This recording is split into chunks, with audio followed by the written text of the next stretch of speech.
A los llamados a ser escogidos, bienvenidos una vez más a mi canal. Por acá su servidora Yolaide. Vamos a continuar hoy el capítulo 2 de Primera de Corintios. Me disculpo por la tardanza en continuar este estudio, pero bueno, vamos a avanzar. Pidámosle al Señor, al Padre Celestial, al Padre Eterno, que nos acompañe en este estudio y nos dé el discernimiento, la sabiduría, la iluminación para poder entender todo lo que se compartirá en este día en este canal. Amado Padre Celestial, te damos gloria, alabanza y exaltación, Señor, y te pedimos en el nombre de Jesús, Señor, que seas tú con nosotros a través de tu escritura, que nos muestres, Señor, cosas que quizás no habíamos podido entender a pesar de que la hemos leído varias veces. Señor, te pedimos que tu Espíritu Santo nos guíe a través de tu escritura. En el nombre de Jesús. Amén. Amén. Bueno, vamos a ver dónde quedamos en el capítulo 1 para que retomemos de dónde venimos y así no estemos perdidos, no perdamos el hilo de la carta. Dice 1 Corintios 1, del 26 al 31, dice, pues mirad, hermanos, vuestra vocación, que no sois muchos sabios según la carne. Hay una sabiduría que es carnal, lo explicamos en el primer capítulo. Yo les voy a dejar el link al primer estudio de Corintios para que puedan ir y empezar de cero aquellos que llegan por primera vez a mi canal o que no habían visto el primer capítulo. Dice, hay una sabiduría que es carnal y otra sabiduría que viene de parte de Dios. Es lo que viene hablando Pablo y está haciendo las diferencias, porque había una disputa entre aquellos que eran muy religiosos, otros que eran griegos y estudiaban quizás esta filosofía de Platón, de cualquiera de estos filósofos de la época. Pablo está haciendo una distinción entre esa sabiduría y la sabiduría de Dios. Dice, ni muchos poderosos ni muchos nobles, sino que lo necio del mundo escogió Dios. Ahí estamos tú y yo. Dios escogió lo necio del mundo para avergonzar a los sabios. Y lo débil del mundo, ahí estamos tú y yo, escogió Dios para avergonzar a los fuertes. Y lo vil del mundo y lo menospreciado, ahí estamos tú y yo, escogió Dios. Y lo que no es, para deshacer lo que es. A fin, ¿cuál es el fin de esto? De que nadie se jacte en su presencia. Mas por él, es decir, por Jesús, estáis vosotros, o por Dios, porque aquí habla de Cristo Jesús más adelante, mas por él estáis vosotros en Cristo Jesús, el cual nos ha sido hecho por Dios sabiduría, justificación, santificación y redención. ¿Para qué? Como está escrito, el que se gloríe, gloríese en el Señor.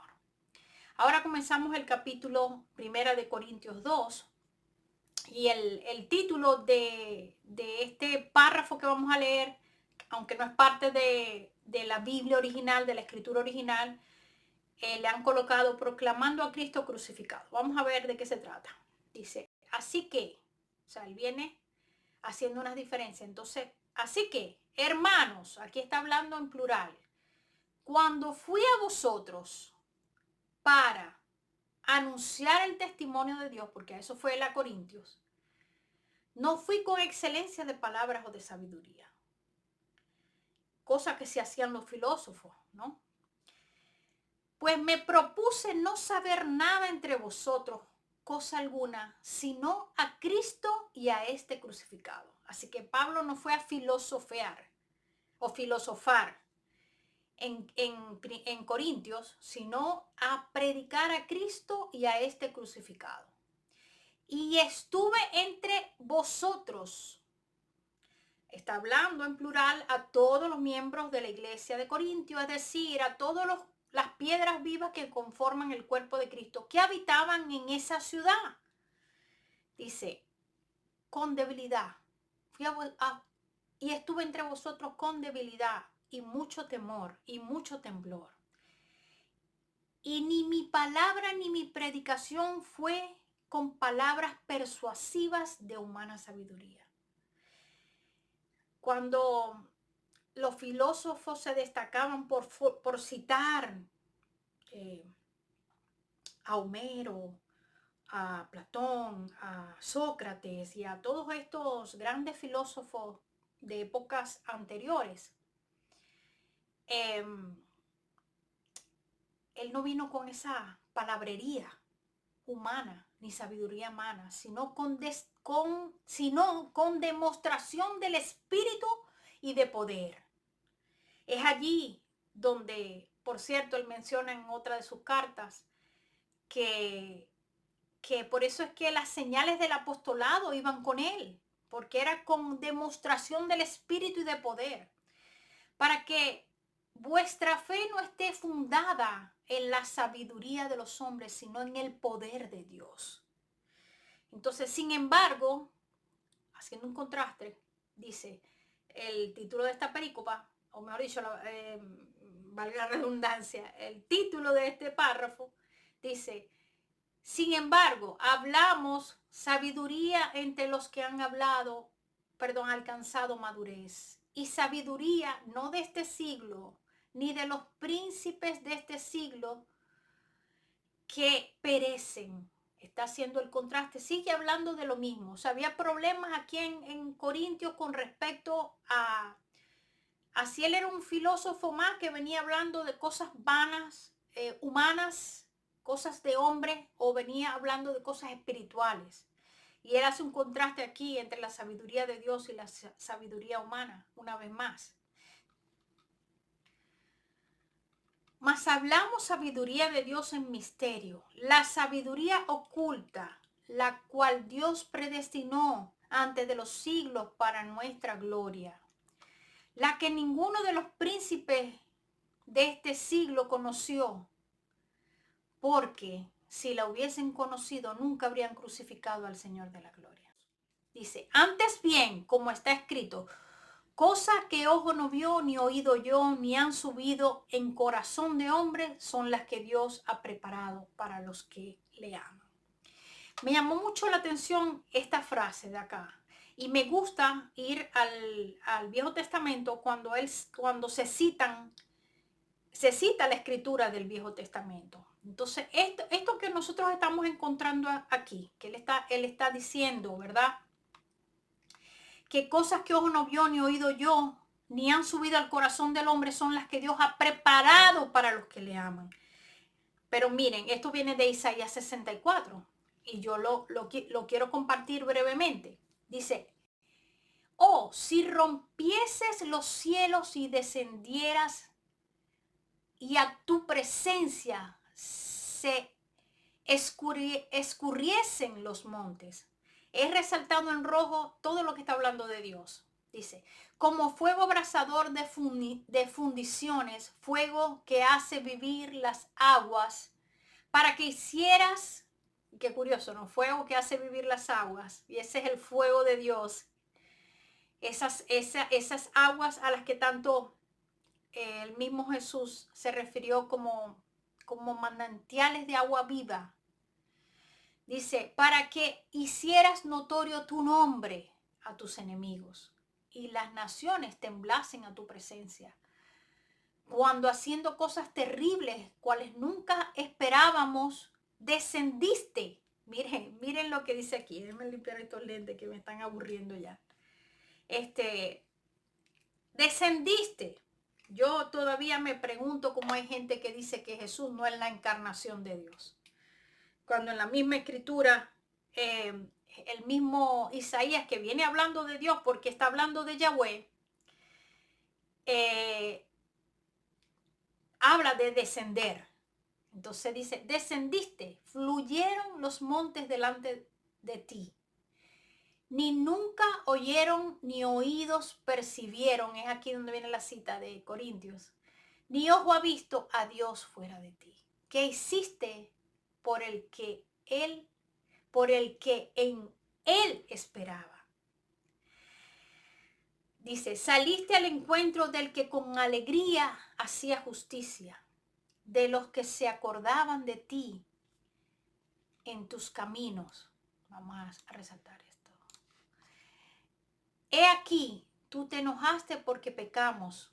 En los pecados hemos perseverado por largo tiempo, ¿podremos acaso ser salvos?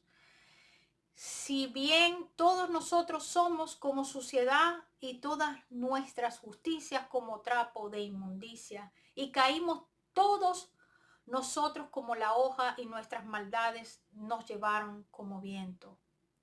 Nadie hay que invoque tu nombre. Es que eso no es lo que se dice. No hay nadie que invoque al Señor. Que se despierte para apoyarse en ti, por lo cual escondiste tu rostro de nosotros y nos dejaste marchitar en poder de nuestras maldades. Ahora pues Yahweh, porque Yahweh de quien está hablando el profeta, tú eres nuestro Padre, nosotros barro y tú el que nos formaste. Así que obra de tus manos somos todos nosotros. Es curioso porque aquí dice, una vez más, lo que se dice en el Génesis, cuando habla en ese plural de que hagamos al hombre a nuestra imagen y semejanza. Tú nos formaste, así que obra de tus manos somos todos nosotros. No te enojes sobremanera, Yahweh, ni tengas perpetua memoria de la iniquidad. He aquí, mira ahora, pueblo tuyo somos todos nosotros. Tus santas ciudades están desiertas. Sión es un desierto. Jerusalén una soledad. La casa de nuestro santuario y de nuestra gloria, en la que te alabaron nuestros padres, fue consumida al fuego. Y todas nuestras cosas preciosas han sido destruidas. Te estarás quieto, oh Yahweh, sobre estas cosas. Te estarás quieto, oh Yahweh, sobre estas cosas. Callarás y nos afligirás sobremanera. Es asombroso ver cómo esto todavía hay ciertas denominaciones cristianas que dan esta profecía futura cuando se cumplió en Jesucristo, que es el que desciende como hombre encarnado. Entonces, bueno, quería traer la cita de donde viene esto que está hablando Pablo y trayendo a memoria las escrituras del Viejo Testamento. Entonces, bueno, cuando nos vamos a 1 de Corintios 2, del 10 al 15, continuemos, dice, pero Dios nos las reveló a nosotros. Es decir, vamos a ver, aquí quedamos. Recuerden que dice, como está escrito, cosa que ojo no vio, ni oído yo, ni han subido al corazón del hombre, son las que Dios ha preparado para los que le aman. Así estaba escrito. Entonces dice él, contraste, dice, pero Dios no las reveló a nosotros por el Espíritu. Porque el Espíritu todo lo escudriña, aún lo profundo de Dios. Porque ¿quién de los hombres abre las cosas del hombre, sino el Espíritu del hombre que está en él? Así tampoco nadie conoció las cosas de Dios, sino el Espíritu de Dios. Y nosotros no hemos recibido el espíritu del mundo. Fíjense como aquí ya no es la sabiduría. Aunque sí menciona la sabiduría en esto que voy a leer. Pero ya aquí está resaltando más el espíritu. Está hablando el espíritu de Dios, el espíritu que habita en el hombre. Y hace un contraste con el espíritu del mundo. Porque dice, y nosotros no hemos recibido el espíritu del mundo. Aquí estamos hablando de los creyentes, ¿verdad? No hemos recibido el espíritu del mundo. Es decir, el mundo tiene un espíritu, un sentir, un pensar, sino el espíritu que proviene de Dios. Dice, para que sepamos lo que Dios nos ha concedido, lo cual también hablamos. Entonces, ¿qué hace el espíritu por nosotros? Nos deja saber. Nos enseña lo que hemos recibido, lo que Dios nos ha concedido. Y esto también hablamos, dice. Y él se sigue incluyendo porque está hablando en plural a toda la iglesia de Corintios. A toda la iglesia de Corintios. Quiero resaltarlo. No con palabras enseñadas por sabiduría humana. Otra vez hace el contraste. Sino con las que enseña el Espíritu, acomodando lo espiritual a lo espiritual. Pero, mire el pero que hay, pero el hombre natural no percibe las cosas que son del Espíritu de Dios. El hombre natural, aquel que no tiene el Espíritu de Dios, no puede percibir las cosas de Dios. ¿Por qué? Porque para él son locura. No las puede entender. ¿Por qué? Vamos, ya va. Aquí me olvidé de conectar esto. Porque se han de discernir espiritualmente. En cambio, el espiritual juzga todas las cosas, pero él no es juzgado de nadie. ¿Por qué? Y aquí cita otra vez. ¿Quién conoció la mente del Señor? ¿Quién lo instruirá? Pero nosotros tenemos la mente de Cristo. Gloria al Señor. Gloria al Señor. Entonces hemos podido ver cómo Pablo está haciendo un contraste entre el espíritu y la sabiduría humana, los que tienen el espíritu del mundo. Y sigue hablando en plural a toda la iglesia. Recordemos que, como expliqué en los 2 capítulos anteriores, donde pudimos ver con los mapas dónde estaba Corintio y el tiempo en el cual se pudo escribir la carta. Yo lo animo a que vea esos 2 capítulos anteriores. Y vamos a ver acá, el título dice colaboradores de Dios. Entonces, vamos a ver en 1 Corintios 3, del 1 al 14. Aquí terminamos en el 15. En el 15 del 2, que es, a ver, quiero contrastar.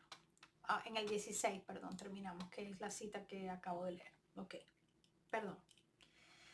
Entonces dice, de manera que, ok, ¿qué fue lo que terminamos diciendo? Dice, pero nosotros tenemos la mente de Cristo. Aquí terminamos, porque esto está unido. De manera que yo, hermanos, sigue hablando en plural Pablo, no pude hablaros como a espirituales, sino como a carnales, como a niños en Cristo. Os di a beber leche y no vianda, porque aún no erais capaces, ni sois capaces todavía. Mire que Pablo ya hacía ya un rato que había ido predicando la palabra, había estado 1 año y medio en Corintio, ya había pasado un tiempo y estos corintios al parecer todavía seguían como bebés espirituales. No eran capaces de discernir o de que se les diera algo más profundo en la palabra. Y dice, ¿por qué? ¿Por qué aún sois carnales? Pues en tanto que hay celos y contiendas entre ustedes, ahí es donde se ve la inmadurez espiritual del cuerpo de Cristo. Hay celos y contiendas entre ustedes. ¿No es cierto que son carnales y andan como humanos? Es allí donde nosotros tenemos que ser diferentes como iglesia y alegrarnos más bien por los dones y talentos que el Señor reparte en el cuerpo de Cristo soberanamente como Él quiere repartirlos, y alegrarnos cuando vemos que el Señor usa a una de las piedras vivas del cuerpo de Cristo como Él le ha placido usarla, y no envidiarnos ni sentir celos como Pablo lo está señalando acá. Dice, porque cuando uno dice yo soy de Pablo, mientras otro dice yo soy de Apolos, ¿no sois carnales? Fíjense que quiero volver a apuntar que ya Apolos había estado en Corintio. Ya en este momento Apolos vuelve a ser mencionado y dice, no son carnales, lo estoy poniendo en gris para que ustedes hagan las diferencias.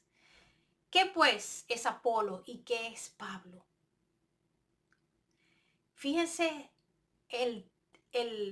la función que Pablo, siendo el apóstol a los gentiles, Es allí donde yo sigo afirmando y que no creo en las jerarquías de la iglesia, que son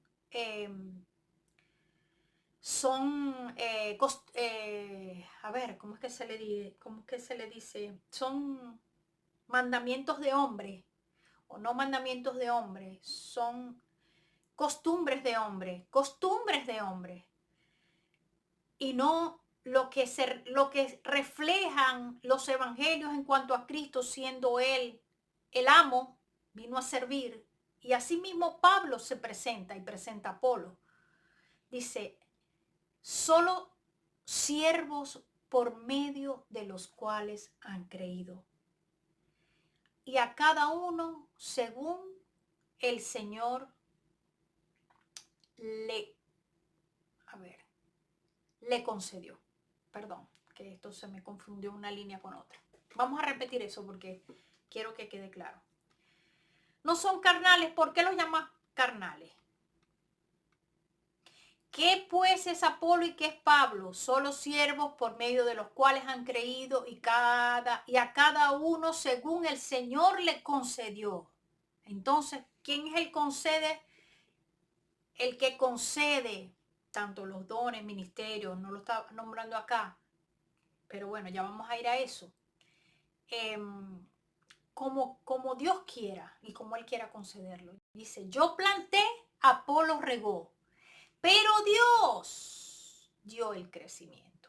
Así que ni el que planta es algo, o sea, eso es para aquellos que se paran en un púlpito a exigir obediencia ciega porque ellos son los apóstoles que han sembrado iglesia y los demás son simplemente soldaditos rasos que están por debajo de los demás.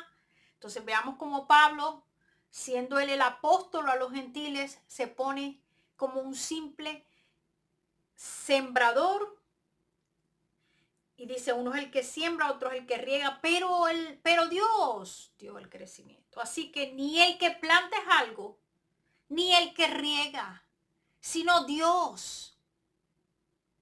Entonces, Dios quien da el crecimiento.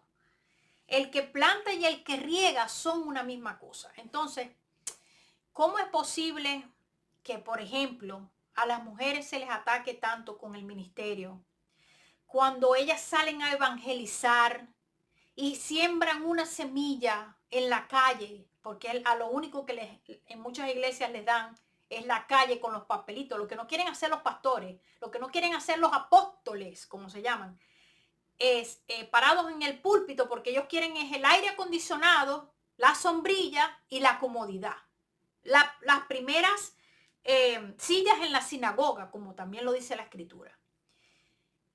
Pero mandan a las mujeres, ¿verdad?, a que pasen sol, lluvia y puerta por puerta evangelicen, lo cual está bien, es aceptable. Todos estamos llamados a hacer la obra de evangelización. Pero fíjense que Pablo dice que ni el que planta ni el que riega son, mejor dicho, el que planta y el que riega son una misma cosa. Así que el que esté plantando desde un altar o aquel que esté regando en la calle es la misma cosa. Él está dando una misma función.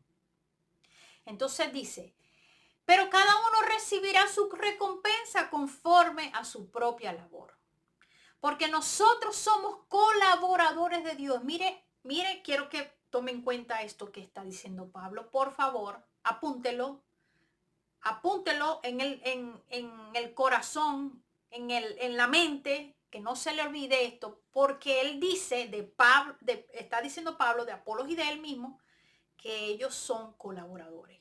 Han dicho que ninguno es mayor que el otro, sino que son lo mismo y que el crecimiento lo da el Señor. Entonces dice, somos colaboradores de Dios y ustedes son huertos de Dios. Es decir, ese campo donde se está sembrando la semilla, que es la palabra de Dios, la predicación del evangelio. Entonces dice, y ustedes son huertos de Dios, edificio de Dios, porque ahí vuelvo a recalcar, somos edificio de Dios, un edificio que está conformado por piedras vivas, que somos cada uno de los creyentes que conformamos el cuerpo de Cristo. Dice, conforme a la gracia de Dios que me ha sido dada. O sea, Dios le dio una gracia de predicar, de ser el apóstol a los gentiles. Dice, como perito arquitecto he puesto el fundamento y otro está edificando encima. Otro X, un X está edificando encima. ¿Ok? Porque él viene hablando a toda la iglesia de Corintios. Hombres, mujeres, jóvenes, niños. Pero cada uno mire cómo edifica encima. Porque nadie puede poner otro fundamento que el que está puesto. Y vamos a ver cuál es ese fundamento. El cual es Jesucristo. Así que el fundamento es Jesucristo. Si alguien edifica sobre este fundamento con oro, plata, piedras preciosas, madera, heno u hojarasca, la obra de cada uno será evidente, pues el día la dejará manifiesta. Y aquí está nuevamente Pablo hablando en general. Si alguien, es decir, un X, cualquiera, hombre, mujer, joven, niño, pues que los niños no pueden predicar, el Señor usa a los que quiera usar como Él quiera usarlos. Entonces dice, pues el día la dejará manifiesta. ¿Por qué? Por el fuego será revelada. Y a la obra de cada uno, ahí están todos, sea la que sea, el fuego la probará. Entonces, si permanece la obra que alguien ha edificado sobre el fundamento que es Cristo, él recibirá recompensa. Si la obra de alguien es quemada, él sufrirá pérdida. Aunque él mismo será salvo, pero apenas como por fuego. Es decir, aquí, si alguien está sembrando equivocadamente, es lo que yo entiendo de este verso. Y hay muchas explicaciones sobre lo que Pablo quiso decir acá. Pero si alguien de pronto no ha entendido bien la doctrina y comete algunos errores doctrinales en predicar algo que no es en la base del fundamento en Cristo, porque Cristo fue el que se entregó en la cruz por nosotros, Él fue el que murió, Él pagó por nuestros pecados, Él nos ha dado por gracia gratuitamente la salvación que heredamos a través de la justicia que Él acreditó, Él puso en nuestra cuenta estaba no en cero, no, nosotros éramos deudores, estábamos súper endeudados, no teníamos ni en todas las vidas cómo pagar esa deuda con Dios, porque somos pecadores. Ahora, cuando Cristo da su vida en la cruz, Él compra a través de su sangre el perdón de nuestros pecados. Nos redime. Él paga el precio porque éramos esclavos. Entonces, la obra que nosotros hacemos es creer en Él. Y esa fe se nos es contada también como justicia. ¿Por qué? Porque así fue la fe que le fue contada por justicia a Abraham.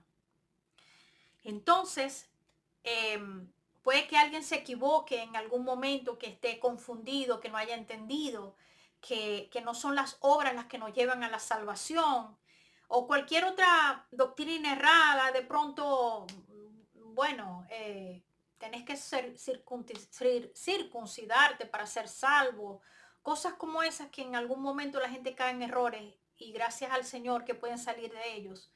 Pues el que es verdadero creyente y cree en Jesucristo como su Señor y Salvador, reconociendo que Jesús se ha encarnado, que es Dios encarnado, pues aquí lo que quiere decir es que aunque va a sufrir, ¿verdad? Va a sufrir una pérdida, será salvo. Va a pasar por el fuego, pero será salvo. Es lo que yo entiendo de esto que está explicando muy por encima Pablo, que ha sido un verso de mucha discusión incluso entre aquellos que se la mantienen peleando, como el mismo Pablo critica, exhorta en esta carta, pero aquellos que se la mantienen peleando, que yo soy de Calvino, que yo soy de arminiano, yo soy calvinista, yo soy luterano, yo soy yo soy, pero resulta que el Señor no nos llamó a esa. El Señor nos llamó a amar al prójimo como Él nos amó a nosotros, sea de la denominación o tenga la creencia de una doctrina que no es fundamental para la salvación, porque lo único que nos salva es Cristo, Cristo solo. Entonces, vamos a continuar leyendo el verso siguiente, y aquí estamos en 1 Corintios 3, del 16 al 23, leemos ahora. Dice, ¿no saben que son templo de Dios y que el Espíritu de Dios mora en ustedes? Si alguien destruye el templo de Dios, Dios lo destruirá a él. Por tanto, santo es el templo de Dios, el cual son ustedes. Así que el Señor mismo habló de sí mismo cuando se refería, aunque los discípulos entendían que se estaba refiriendo al templo que iba a ser destruido y que fue destruido en el 70. Pero cuando él dijo destruiré este templo y lo levantaré en 3 días, ¿verdad? O destruir este templo y lo levantaré en 3 días. No recuerdo ahorita literalmente cómo dice. Pero después que él resucita al tercer día, los discípulos sabían o supieron o entendieron que él estaba refiriéndose no al templo de Jerusalén, sino al templo que él mismo levantó, que es el mismo. Ahora, pero nosotros también somos templo de Dios, los creyentes. Y él está diciendo, y lo vuelvo a repetir, no saben que son templo de Dios y que el Espíritu de Dios mora en ustedes. Y si nosotros destruimos el templo de Dios, Dios nos destruirá a nosotros. ¿Por qué? Porque santo es el templo de Dios. Nosotros tenemos que ser santos. ¿Qué significa ser santo? Y tengo que volverlo a repetir. Ser santo es estar apartado para el Señor. Apartarse del mundo. Apartarse de lo que Dios aborrece. No llamar a lo malo bueno, como hacen los del mundo. Como hacen estas genealogías satánicas que quieren normalizar el pecado. Ya no le llaman pecado, le llaman error. Y si tú les confrontas y les dices, estás pecando, te dicen que les estás juzgando. Que Dios es amor, que Dios no les puede juzgar. Entonces, nosotros tenemos que estar apartados para el Señor. Y eso es lo que quiere decir Pablo con santo. Y nosotros somos también templo de Dios. Y por eso es que el Espíritu Santo ya no habita en un templo físico, como solía estar la presencia de Dios en el templo, en el arca que estaba en el lugar santísimo, que es allí donde solamente el sumo sacerdote entraba. Ese velo que rompió al Señor resucitando, rascó el velo y nos dio entrada a todos los creyentes. Que ahora nosotros podemos tener esa relación íntima y llegar hasta el lugar más santo, a la presencia de Dios a través de Cristo Jesús. Dice, nadie se engaña a sí mismo. Si alguno entre ustedes cree ser sabio en esta edad presente, vamos a resaltar esto aquí, porque se me olvidó resaltarlo. Hágase necio para llegar a ser sabio. Vamos a repetirlo, yo quiero que usted lo entienda. Nadie se engaña a sí mismo. Si alguno entre ustedes, aquí Pablo sigue hablándole a toda la iglesia de Corintios.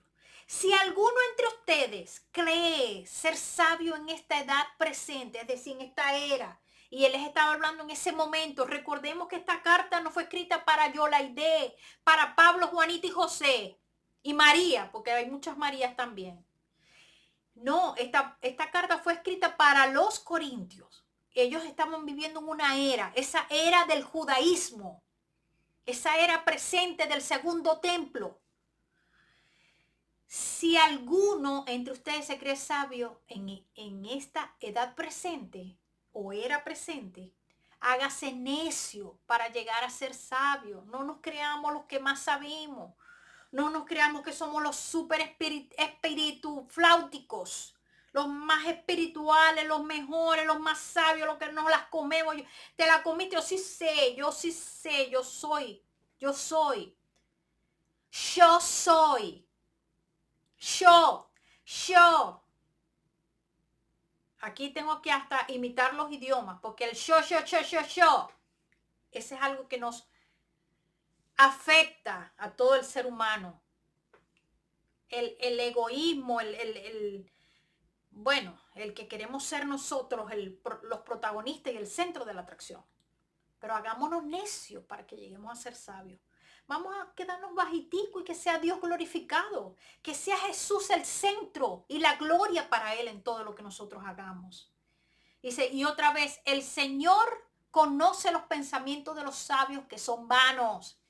Son vanos la sabiduría de este mundo, buscar leer tantos libros y pasar el tiempo leyendo tanto y dejamos a Dios por un lado. Y no tenemos esa intimidad y ese momento con Él y sirviéndole a Él. ¿De qué vale compartir tantos libros y tantos estudios si nos olvidamos de Dios?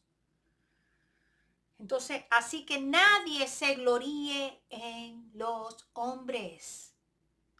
Nadie se gloríe en los hombres. Deja de estar idolatrando a los pastores, a los líderes. Deja de estar idolatrando a tu esposo, a tu esposa, a tus hijos, a tu jefe. No hagas a los hombres una gloria. Dice, pero todo es de ustedes. Repito, así que nadie se gloríe en los hombres, pues todo es de ustedes. Sea Pablo, sea Apolo, sea Pedro, sea el mundo, sea la vida, sea la muerte, sea lo presente, sea lo porvenir, todo es de ustedes. Y ustedes, sigue hablando Pablo en plural, a los corintios en general, ustedes de Cristo y Cristo de Dios. Entonces, esto es para los que quieran seguir engañando a la gente y decir que la carta de los Corintios se escribió a los obispos, a los ancianos de la iglesia de Corintios. Porque ya desde el principio, cuando empezamos a estudiar esta carta, yo te animo una vez más a que vayas a los estudios de los dos, si más recuerdo bien, 2 capítulos que ya hemos enseñado sobre Corintios. Entonces,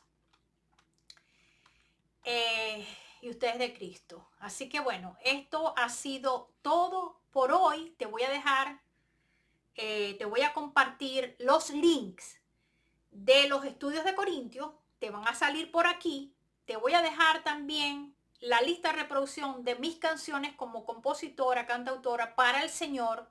Soy una adoradora para el Señor. Y te dejo quizás alguna otra lista de reproducción. Ah, sí, la que es el ministerio de la mujer en la iglesia. Porque las mujeres tienen ministerio. Y a través de estudiar esta carta vamos a llegar hasta el capítulo 14, donde está esos 2 versos conflictivos que muchos siguen citando sin saber ni siquiera nada de la crítica textual y lo que es una interpolación, lo que es una añadidura, lo que es una variante. No saben nada, porque en lo único que se quedaron fue en leer la Reina Valera 1960 y de ahí no salen. Y no saben que se han encontrado manuscritos desde los rollos del Mar Muerto u otros manuscritos que se han encontrado desde el 1800 para acá, que han podido compararse a través de la crítica textual y darse cuenta donde habían añadiduras del copista, la cual una de ellas es 1 Corintios 14, 34 y 35. Pero ahí vamos a llegar. Así que bueno, te bendigo en el nombre de Jesús. Muchas gracias por ser parte de mi canal. Que tengas una maravillosa semana y fin de semana.